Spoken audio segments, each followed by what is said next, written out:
Halo minasan, kembali lagi di channel Okawaii yang membahas kelanjutan cerita anime lainnya. Bagi kalian yang ingin request lanjutan anime lainnya, silahkan tulis di kolom komentar. Channel ini belum 1000 subs, jadi belum bisa membuat postingan. Di video ini Okawaii akan mengubah panggilan yang ada di light novel Kumo desu ka Nanika dengan nama-nama mereka untuk heroin utama kita, yaitu White. Selanjutnya Fambi menjadi Sophia dan Pak Uni menjadi Wrath.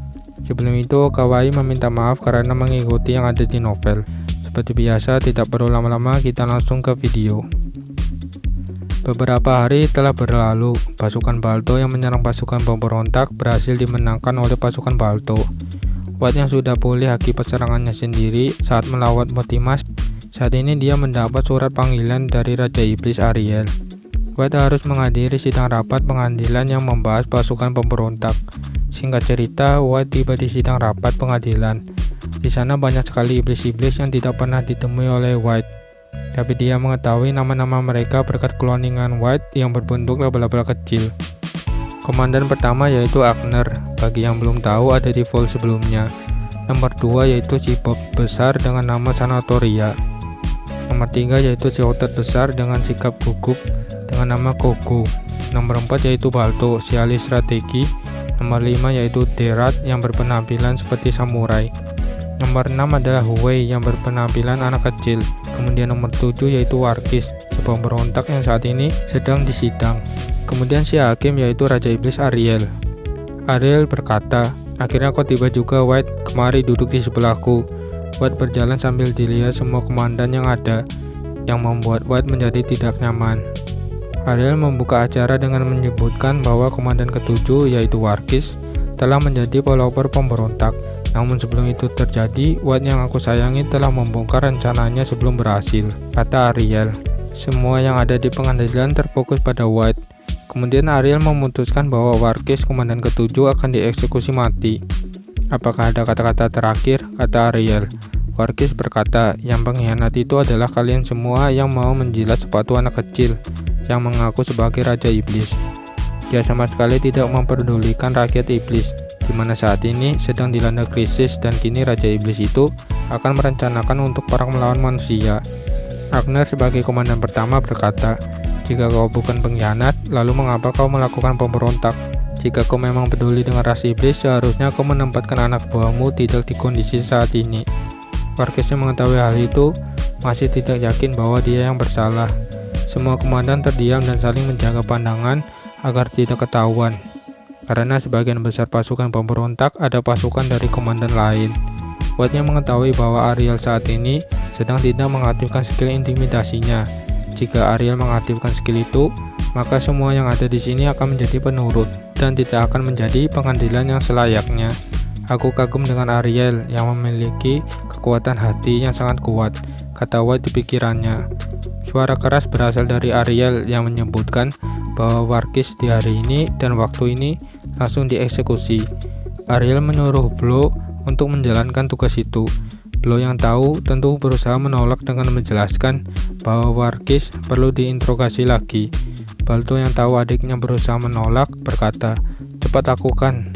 Ariel memberikan pisau kepada Blow. Sebelum Blow akan mengeksekusi, Warkis mengambil pisau di tangan Blow dan melakukan bunuh diri di tempat. Blow yang masih shock melihat kejadian itu, namun Balto bergegas dan memaksa kepala Blow untuk tunduk. Ariel berkata, "Sidang sudah selesai, kalian semua boleh pergi."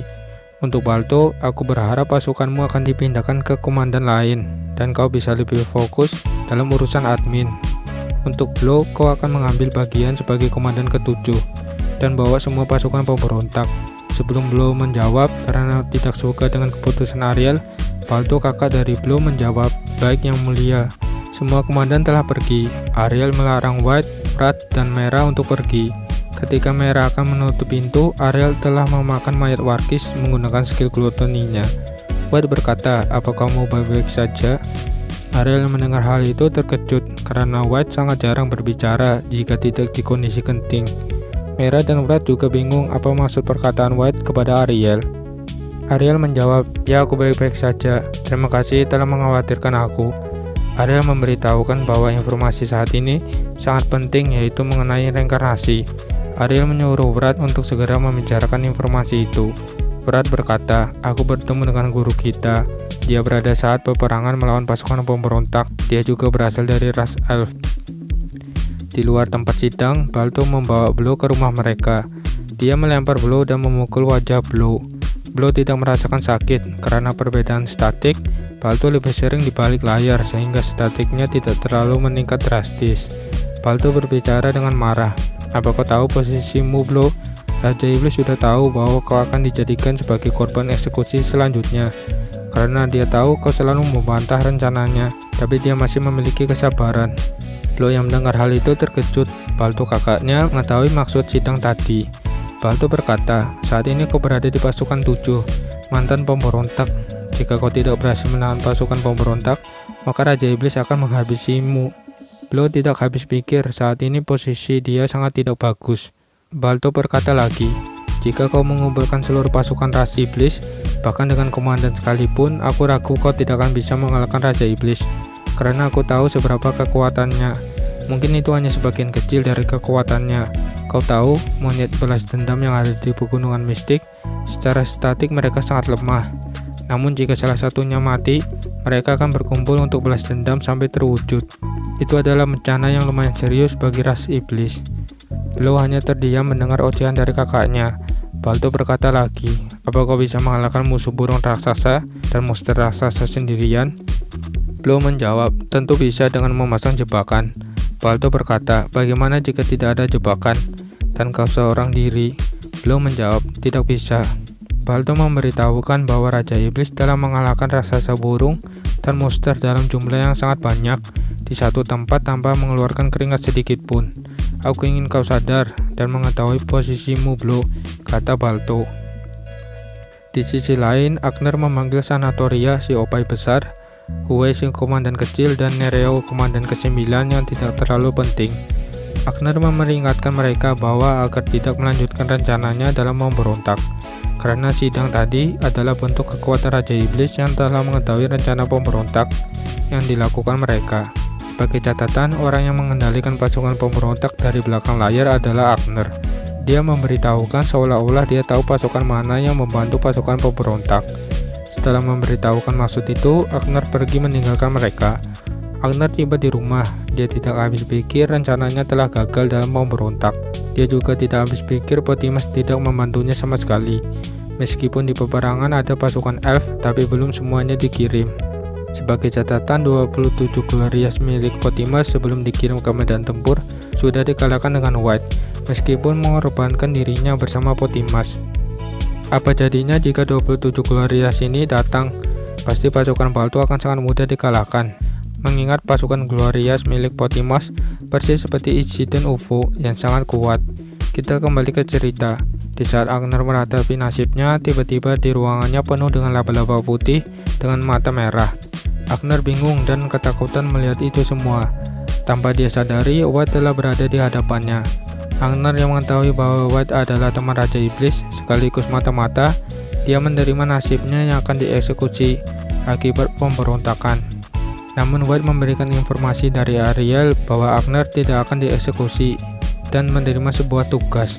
Agner yang mengetahui hal itu berkata, aku akan bersumpah setia dengan Raja Iblis, dan jika suatu saat hukumanku tiba, aku akan menerima kematian itu.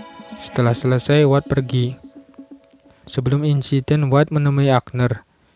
Setelah selesai memberitahukan bahwa Okachan adalah ras elf, Raja Iblis menyerahkan masalah ini kepada White. White bingung harus berbuat apa, karena saat ini Okachan dan para elf tidak bisa kembali, karena gerbang teleportasi sudah rusak berkat dirinya. White terus memikirkan hingga mendapatkan solusi mengenai Agner si dalam pemberontak. White tiba di hadapan Agner seperti di scene sebelumnya. Jadi tugas yang dimaksud White adalah Agner akan menjadi pengawas melindungi Okachan dan para elf yang tersisa di daerah iblis dan kini sedang menuju selatan daerah manusia. Setelah selesai bertemu dengan Agner, White berteleportasi dan tiba di bumi. White tanpa sengaja merusak apartemennya sendiri, yang tidak lain tidak bukan yaitu D. Saat ini White berada di tempat D atau Wakabahiro yang asli. White datang dengan mengeluh kepada D mengapa Okachan dijadikan bangsa elf. D berkata, aku sengaja melakukan itu semua biar terlihat ironis dan dramatis saat bertemu denganmu. Aku juga sudah memberikan skill daftar siswa kepada Okachan. Jadi kau tahu apa yang dia lakukan. White saat itu sangat marah dan akan melakukan pukulan ke arah wajah Di. Di berkata, apapun yang kau lakukan padaku tidak akan mengubah status gurumu. White sudah tahu hal itu dan menghentikan pukulannya, namun tekanan dari pukulan White membuat wajah Di rusak dan hancur. Tapi di waktu itu wajah Di kembali normal dalam sekejap. White merasa bersalah karena dulunya White adalah laba-laba biasa yang tinggal di kelas Wakabahiro. Saat itu White yang berbentuk laba-laba akan dibunuh oleh laki-laki, tapi berhasil dihentikan oleh Okachan. Okachan berkata, laba-laba juga punya jiwa, jadi tidak baik untuk membunuhnya. Saat itu Wakabahiro melihat kejadian itu dan hanya terdiam. Itulah yang membuat White sangat marah ketika Okachan sebagai penyelamatnya direinkarnasi menjadi bangsa F yang berperan penting di dunia itu. White berkata, aku akan menyelamatkan Okachan. Di menjawab, silakan, aku tidak akan mengganggu tujuanmu. Aku hanya sebagai pengamat saja. Setelah mendengar jawaban Di, White langsung memukul wajah Di untuk kedua kalinya. Di kembali pulih seperti sebelumnya. Hingga seseorang tiba. White terkejut, orang itu sangat cantik. Wanita itu mencari Di yang sudah kabur dari tugasnya. White yang tidak menyadari kehadiran wanita itu berpikir tidak mungkin untuk melawannya. Faktanya dia juga tidak mencoba melarikan diri saat bertemu dengan wanita itu. Wanita itu berkata, siapa benda ini? Yang dimaksud adalah White.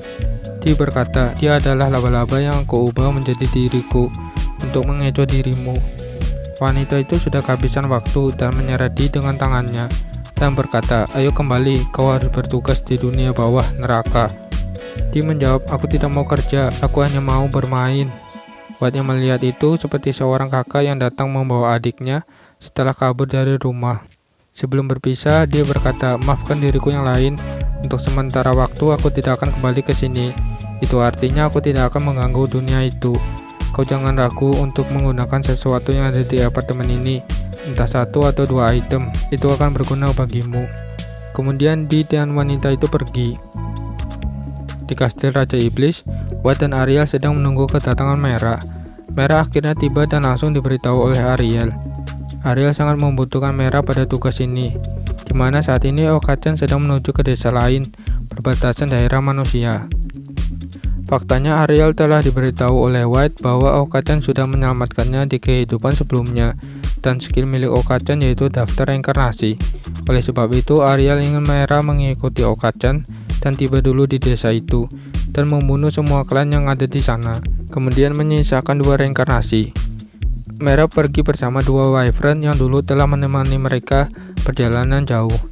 Malam harinya Mera membantai semua klan 2 reinkarnasi itu. 2 reinkarnasi itu adalah Asaka Kushitani dan Kunihiko Tagagawa. Mereka berdua ada di anime dan bertemu Sun di desa F. Setelah kejadian pembantaian, 2 reinkarnasi itu pergi menuju kota yang telah menerima ajakan dari gereja. Setiba di kota, Kunihiko melihat seorang pria dan langsung meraih pedang katana. Orang itu adalah Goto. Bagi yang lupa, Goto dia adalah manusia petualang rank A yang ingin berhenti karena harga dirinya hancur saat bertemu Ariel dan yang lainnya. Untuk pedang katana, Goto menerima pedang itu dari Ronan dan Yudos saat melawan Ogre King atau bisa dibilang urat saat ini. Oleh sebab itu, Kunihiko mengira Goto adalah orang Jepang karena membawa katana. Goto bingung melihat tingkah laku anak itu. Kunihiko meminta dirinya dan Asaka menjadi murid Goto. Singkat cerita, Goto menerima ajakan itu setelah mendengar kondisinya. Mereka lakukan itu semua demi membalaskan dendam pada Merah-Sobis. Kita akan melihat scene sebelum White dan Ariel menunggu Mera. White terus berpikir mengenai Okachan yang terlahir kembali menjadi ras F. Dia berpikir akan sangat bahaya jika Okachan dan para F lainnya melintasi perbatasan antara manusia dan iblis. Sebelum itu, di perbatasan juga ada klan bandit yang lebih berbahaya daripada monster. White sudah menggunakan cloningannya yang berbentuk laba-laba kecil untuk tinggal di desa bandit. Dia tidak menyangka bahwa ada 2 anak kecil yang berbicara fasih bahasa Jepang. 2 orang itu adalah Asaka dan Kunihiko. Jadi itu sebabnya Okachan menuju ke desa itu untuk menyelamatkan 2 reinkarnasi lainnya. Sebelum itu terjadi, aku harus menyuruh Mera membasmi mereka semua dan membiarkan 2 reinkarnasi itu pergi ke daerah manusia. Jika urat yang aku suruh pasti akan sangat aneh. Reinkarnasi membasmi keluarga reinkarnasi. Faktanya wajah urat sama sekali tidak berubah, kata White. Kemudian White bertemu dengan Ariel dan membahas masalah ini. Ariel bingung dan berkata, "Sejak kapan kau mulai sering berbicara? Apakah kau mabuk, White? Kemana dirimu yang diam dan misterius itu?" Tanpa menjawab pertanyaan dari Ariel, White memanggil Mera dan menunggu kedatangannya. Di saat itulah White menjelaskan semuanya mengenai Okachan dan 2 reinkarnasi yang ada di desa bandit. Setelah selesai memberikan tugas pada Mera, White membawa Ariel menuju markas Paus Firman Tuhan, yaitu Dustin. Tiba-tiba pengawal kerajaan dan pasukan elit terkejut melihat Ariel dan White. Mereka semua mengarahkan pedangnya kepada White dan Ariel. Dustin yang ada di sana langsung menghentikan bahwa kalian semua bukan tandingan kedua wanita itu. Cepat pergi dari sini. Setelah pasukan pergi, Dustin membawa Ariel dan White menuju ruangan mewah di kerajaan dan menanyakan maksud kedatangan Ariel. Ariel berkata, "Ini masalah reinkarnasi." Dustin hanya menjawab, iya." Ariel dan White mengetahui ternyata Dustin sudah tahu informasi mengenai reinkarnasi. "Jadi apa yang harus aku lakukan?" kata Dustin. Ariel menjawab, "Salah satu reinkarnasi terlahir kembali menjadi ras elf yang bernama Okachan. Dia sudah menyelamatkan White di kehidupan sebelumnya, dan saat ini Okachan ada di daerah iblis. White ingin membalas utangnya kepada Okachan dengan membiarkan dia sampai di tempat Potimas. Karena untuk saat ini kita tidak bisa berbuat banyak hal karena Okachan sudah dipengaruhi skill dari Potimas." Dustin menjawab, "Baiklah, aku akan membiarkan Okachan ini lewat sampai Potimas menjemput mereka. Tapi sebagai gantinya kamu harus mengalahkan Potimas." Ariel menjawab, "Baiklah. Oh ya, satu hal lagi. Di perbatasan ada desa klan bandit. Di sana juga ada 2 reinkarnasi lainnya. Jadi kami akan berencana membantai semua klan yang ada di sana dan menyisakan mereka berdua. Aku ingin kau merawatnya sampai besar." Dustin menjawab, "Baiklah, aku akan mengirim surat kepada gereja untuk merawatnya." Ariel dan White kembali ke kastil Raja Iblis.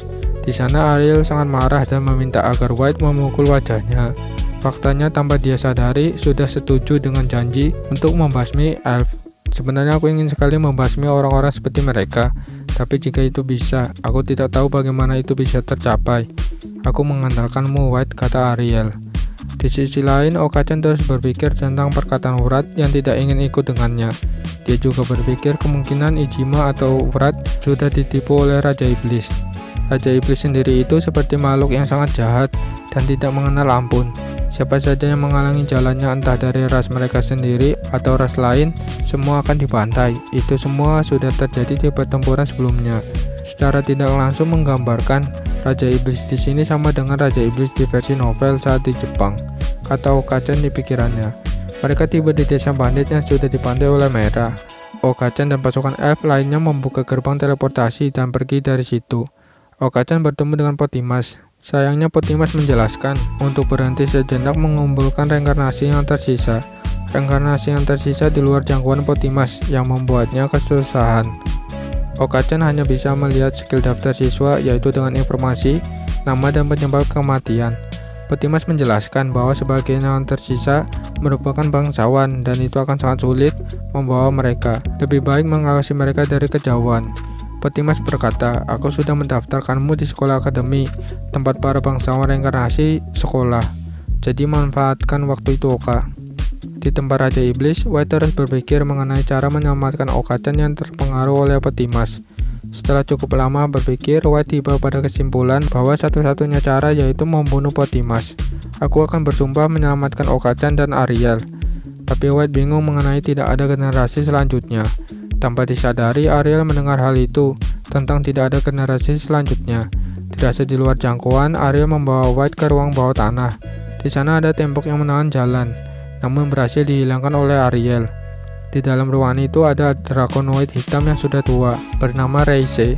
Reise berbicara kepada Ariel mengenai pedang Raja Iblis. White yang mendengar hal itu tentu kaget, karena saat menjadi kumuh, dia membaca pedang Raja Iblis yang ada pada fitur tabu, di mana pedang ini sangatlah kuat yang bisa membunuh dewa sekalipun. Sayangnya itu semua hanya sekali pakai. White berpikir itu berarti dia membuat senjata itu dengan sengaja agar bisa membunuh dewa lain. Tapi sayangnya Raja Iblis sebelum Ariel telah menggunakan pedang itu bersama pahlawan sebelumnya, yang membuat dia merasa bersalah kepada temannya dan mereinkarnasi semua teman kelasnya. Ariel meminta tolong kepada Reise agar memanggil Guli. Guli tiba di sana dan langsung diberi pertanyaan oleh Ariel mengenai tidak ada generasi selanjutnya. Guli terkejut dan terdiam mendengar pertanyaan itu. dan melihat ke arah White. White tanpa sengaja berkata seperti itu. Itulah yang membuat mereka bertemu dengan Gully. Gully akhirnya menjelaskan bahwa jiwa yang berada di dunia ini akan bereinkarnasi dengan jiwa yang sama, yang membuat jiwa itu akan menjadi sangat lelah akibat beban dari kehidupan sebelumnya, seperti skill. Jika jiwa mereka mulai memburuk akibat sistem skill, maka jiwa itu akan hilang dan tidak akan ada generasi selanjutnya. Ini sudah mulai terjadi. Gully menjawab, lembah yang ada di pegunungan mistik itu adalah tempat damai, di mana siapapun bisa di sana, dengan peraturan tanpa menggunakan skill maupun berkelahi. Tempat itu aku buat dengan tujuan untuk mengistirahatkan jiwa yang sudah mulai rusak. Ariel berkata, apakah selama aku menjadi Raja Iblis, energi MA bisa terpenuhi? Gully menjawab, belum cukup karena dunia ini dibantu oleh sistem. Satu-satunya cara yaitu merusak sistem. Kita hidup dengan sistem dan jika seseorang mati, maka dia akan menjadi energi MA yang dapat memulihkan planet ini. Dan jika terus-menerus, maka tidak akan ada lagi jiwa yang tersisa. Sebagai contoh, jika seseorang terlahir kembali dengan statik dan skill yang banyak, maka akan membuat planet ini menjadi rusak. Sebab itu semua membutuhkan energi MA, yang membuat planet mengalami kerusakan. Ariel berkata, berarti satu-satunya jalan yaitu kita harus berperang dengan manusia, sampai di mana kedua belah pihak mencapai skill dan statik yang sangat tinggi. Setelah itu yang perlu dilakukan adalah membunuh mereka agar energi MA kembali ke planet dan memulihkan planet ini. Gully menjawab, jika begitu, aku sangat ragu di menyetujuinya. White berkata, tidak apa-apa, kita lakukan saja. Karena White sudah tahu bahwa di saat ini sudah diseret oleh wanita berbaju matte. Ariel berkata, itu berarti adalah kesalahanmu Gully, yang meninggalkan administrator. Gully menerima hal itu dan menawarkan dirinya untuk membantu Ariel dalam menyelamatkan dunia. Ariel sangat senang dan memberikan jabatan komandan nomor 9 kepada Gully. Ariel juga menyuruh Reise untuk keluar dari ruangan yang terhenti oleh waktu, karena pedang Raja Iblis sudah tidak ada lagi. Reise sangat senang. Ariel meminta tolong kepada Gully untuk mengumpulkan para naga maupun draconoid yang ada di dunia ini. Ariel berkata, baiklah tim, ayo selamatkan dunia. White berpikir, tidak peduli seberapa bahayanya ini, aku akan tetap menyelamatkan orang yang sudah menyelamatkan hidupku, yaitu Okachan dan Ariel, meskipun harus mengorbankan setengah dari populasi di dunia ini. Setelah selesai semua, White mencoba membongkar sistem lingkaran sihir yang ada pada dunia itu. White melihat seseorang wanita terbang di lingkaran itu. Sebagian tubuh wanita itu menghilang dan menyisakan tubuh bagian atas. White menyadari bahwa tempat ini jauh berada di bawah labirin besar Arrow. White kembali dan membawa Ariel bersamanya menuju pusat lingkaran sihir atau bisa disebut pusat sistem. Ariel mendekat dan berkata, Ibu. White bingung mengapa Ariel memanggilnya ibu tanpa ada hubungan darah sedikit pun. Wanita itu adalah Sariel. Jika kalian tidak tahu mengapa Sariel ada di sini, sudah dijelaskan di video sebelumnya pada scene awal. White menyadari bahwa Ariel dan Sariel sudah hidup sangat lama, di mana itu terlihat di wajah Ariel yang meneteskan air mata saat melihat kondisi Sariel. Oke, selesai juga kan? Akhirnya kita tahu sosok Sariel yang ternyata adalah ibu Ariel, meskipun tidak ada hubungan darah. Jika kalian suka, silahkan subscribe aja. Terima kasih, sampai jumpa, bye bye.